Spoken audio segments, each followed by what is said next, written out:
নমস্কার, শ্রুতিবাহারে আপনাদের সকলকে স্বাগত। আশা করি সবাই খুব ভালো আছেন।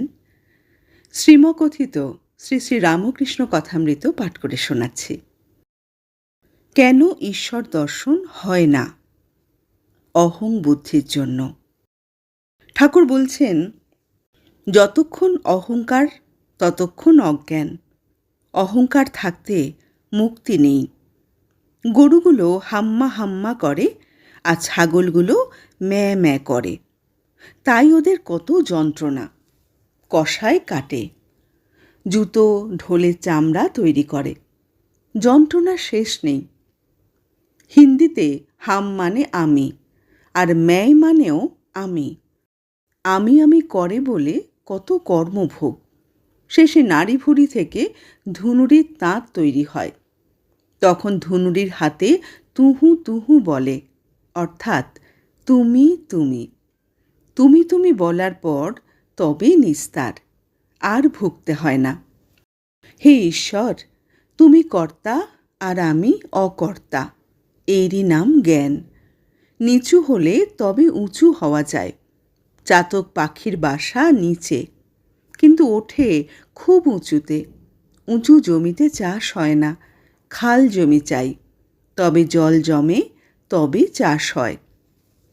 একটু কষ্ট করে সৎসঙ্গ করতে হয়। বাড়িতে কেবল বিষয়ের কথা, রোগ লেগেই আছে। পাখি দাঁড়ে বসে, তবে রাম রাম বলে। বনে উড়ে গেলে আবার ক্যাঁ ক্যাঁ করবে।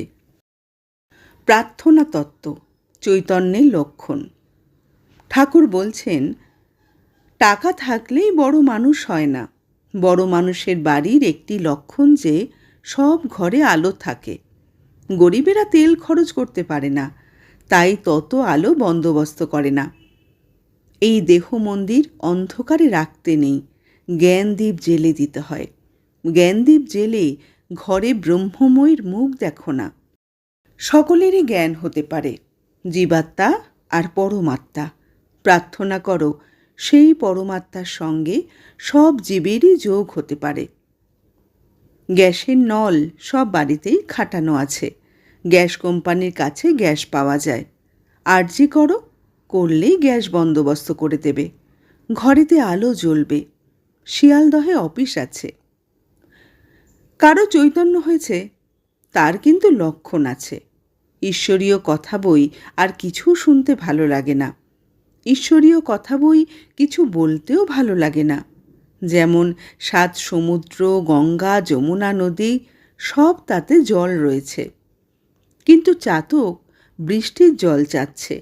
তৃষ্ণাতে ছাতি ফেটে যাচ্ছে, তবু অন্য জল খাবে না।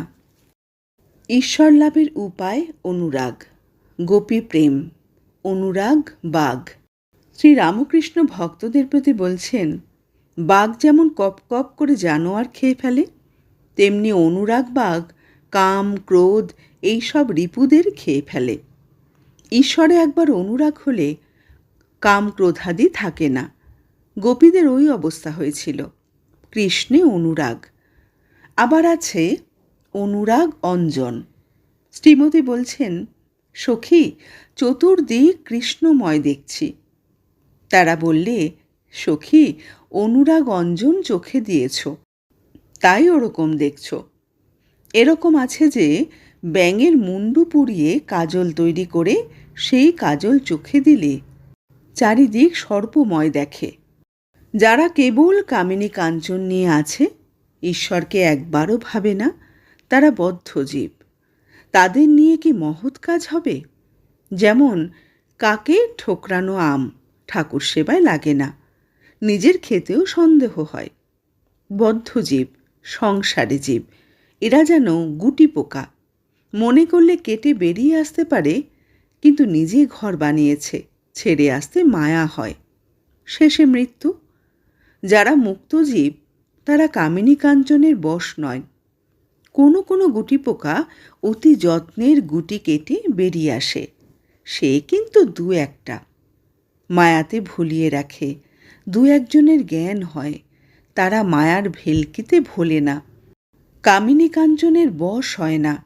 আতুর ঘরের ধুলোহারির খোলা যে পায়ে পড়ে, তার বাজিকরের ড্যাম ড্যাম শব্দের ভেলকি লাগে না। বাজিকর কি করছে সে ঠিক দেখতে পায়। আজ এই পর্যন্তই রইল। পরের অংশ নিয়ে খুব তাড়াতাড়ি ফিরে আসব। সবাই ভালো থাকবেন কিন্তু।